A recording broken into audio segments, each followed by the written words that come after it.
Print on demand. What a business model. Zero inventory management, no shipping headaches, and you can run it from anywhere. It sounds almost too good to be true. It isn't. If you have the right blueprint, of course. I'm Iggy, and today I'm breaking down the exact blueprint for launching your own print-on-demand business.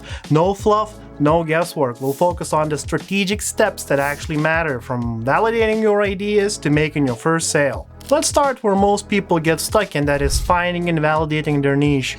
It's also what most tutorials get wrong. Everyone tells you to research trending topics and find market gaps. Here's the thing though, the sellers who actually succeed in print-on-demand, they're not chasing whatever's trending. They're creating for communities they understand.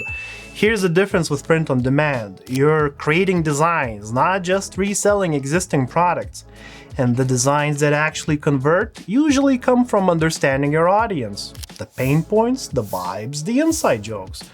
You can slap trending phrases on shirts all day, but the sellers who build sustainable businesses are usually the ones who genuinely connect with their community. Now, should you check Google Trends? Absolutely! Use it to validate that your interest has search volume. But use it to confirm demand for what you already know, not to pick a random niche from scratch.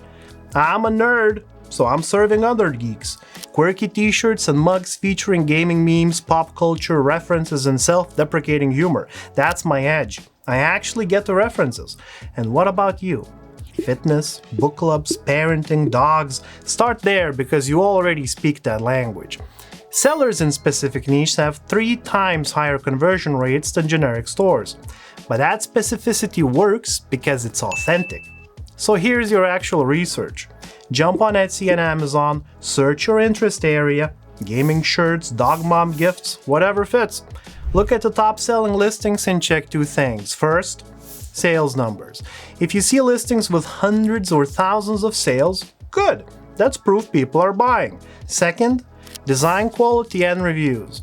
If top sellers are generic clip art with basic slogans and the 4-star reviews complain about print quality or shipping, that's your opportunity. You can create better designs and deliver better quality with a good fulfillment provider. The goal isn't to find some magical gap where nobody's selling anything. The goal is to find where people are buying, but you can create something better because you understand that community. Once you've done your research, think about your angle. Maybe your niche needs more specific humor, like instead of generic gamer life slogans, you do designs about particular games or mechanics only players would understand. Or maybe it needs more self-deprecating humor instead of the usual aesthetic. Your insider knowledge lets you spot these opportunities. Once you've validated there is a market, real sales numbers, proof of demand, then you move forward with confidence. This validation step is crucial. Don't skip it just because you're excited about your niche. Make a list of the products you want to offer. T-shirts and hoodies are the foundation, but think about mugs, phone cases, totes and stickers, anything that fits your community. Also, your store needs a memorable name, one with an available domain. I've dropped a link to a domain checker tool in the description if you need it. Just make sure to stay away from anything trademarked. We're not trying to get you sued here. And if you're thinking, but what if I picked the wrong niche? Here's the thing. You're going to test anyway. Your first designs will tell you what works. Start with what you know, launch fast, and let the market data refine your direction. That's how this is actually done. Before we dive into creating designs, let's talk about what this is going to cost you. Here's what you're realistically looking at. For a domain name, depending on whether you pick a standard.com or something more premium, you're looking at about $10 to $15 a year. For your website hosting, it's going to run you about $3 to $12 per month, depending on your platform. For reference, we're using Hostinger's business plan at around $3 to $4 per month, and it has no transaction fees, which is nice. For design tools, here's the good news, you can start completely free. Canva's free version is more than enough when you're beginning. Down the road, if you want more features, maybe $20 a month, but don't rush to get the premium plan until you know you need it. Sample orders are important though. You want to hold your actual products in your hands before your customers do. Budget $50 to $100 to order a few test items. And your initial marketing push. Some ads to get the word out. Set aside about $100 to $200 for your first month. So when you add it all up, you're looking at about $200 to $400 total. That's it. And along the way, we'll help you out with tools that are free, so you can keep your budget under control. I admit, it can be hard to come up with an accurate budget if you don't know which tools you're going to use. And if you're a beginner, you don't want to be paying top dollar for a tool that could be overly complicated for your needs. Alright, you've picked your community and know what products you want to offer. Now, let's create those designs that are actually going to resonate. The great news is, you don't need to pay for fancy design tools to get your print-on-demand business started. There are plenty of free design tools you can use that range from easy to complicated. Now, listen, if you are a graphic designer or illustrator who just wants to start selling your designs online, you probably already have discovered, so feel free to skip to this part of the video. For beginners, I recommend the free version of Canva. I love it because of all the templates they have. You can craft professional looking designs even when you have the artistic skills of a platypus. You can manipulate photos and text and export everything in all the right formats for printing. If you know a little bit about design, but you're still nervous about paying for features you won't need, Figma is emerging as a unique option for creating eye-catching designs and exporting them to be used for print. What was once used for design teams to collaborate is now perfect for personal projects, and it offers a few more features than Canva, while still sitting in that helpful freemium model. I recommend having at least 20 different designs before you launch. I know, sounds like a lot, but think of it this way.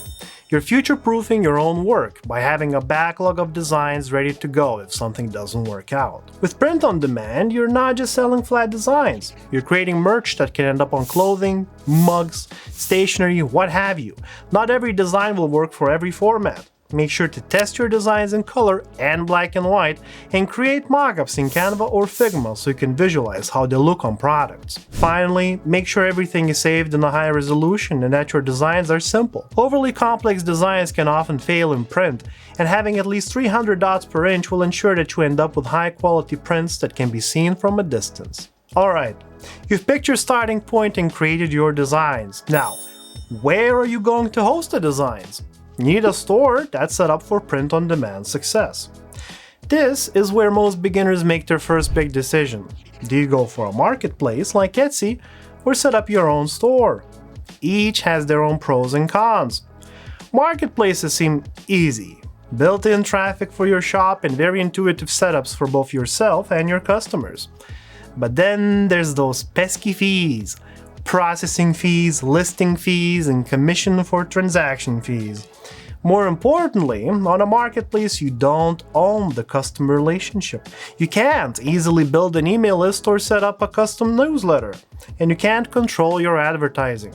Essentially, you'll be renting space in someone else's store and playing by their rules, which can make it difficult when you want to start scaling up. By creating your own website, you're looking at fewer fees and more control. Your branding, the buying experience, even customer outreach is back in your hands. And that's how you build an actual business, not just a side hustle that you struggle to scale. If you're going to take this route, there are a few essentials that your store needs. First things first, print-on-demand integration. This is non-negotiable. Whatever platform you choose needs to automatically sync with a fulfillment provider like Printful, Printify, or whichever you choose. When someone orders, they handle everything. Printing, packing, shipping, so you never touch the inventory. That's the whole point and the best part about this business model. Next up, built-in SEO tools. You need control over page titles, meta descriptions, and URLs. This is how your website will be found on Google and potentially even by AI search. Third, clean product handling. Print on demand means a lot of options, multiple sizes, colors, product options, all on a single website. Your platform and printing integration need to handle this smoothly, or your customers will get confused and leave. Finally, mobile-first design. I cannot stress this enough. Most people shop on their phones now, so if your store looks broken on mobile, you're losing sales before they even see your products. And here's something people forget. Your store needs the boring but necessary pages too. About us, contact, privacy policy, shipping policy, and returns policy. The good news is that most platforms have templates for these, and you can link directly to your fulfillment provider's returns policy. They'll handle damaged or incorrect items. Just make sure they're actually there before you launch. Nothing looks worse than broken policy links. Speaking about platforms, there are a few options out there that will cover these 4 essentials. Thankfully, Hosting or Website Builder's latest Printful integration checks every box.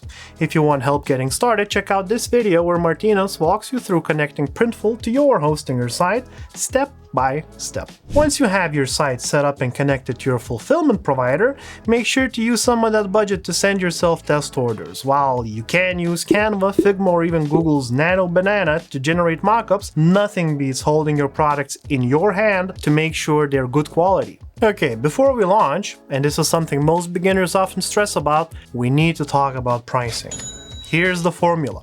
Take your fulfillment cost, whether that's Printful, Printify, or whoever, and add a 40 to 50% markup. So, if a hoodie costs $20 to fulfill, you should charge $28 to $30 minimum. Check what competitors charge for similar products. You want to be in the middle range, not the cheapest. Being too cheap makes people question quality. Finally, you've got your website up and running and you're happy with the designs, both online and in person. Now, you're ready to launch your site and start promoting your new store. This is where it's easy to get discouraged. You expect to flip the switch and for the orders to roll in, but first you need to make sure people know you're there. Marketing isn't optional, but it also doesn't have to take over your life. There are 5 easy things for you to do consistently to make sure you're doing everything you can to get your first few visitors.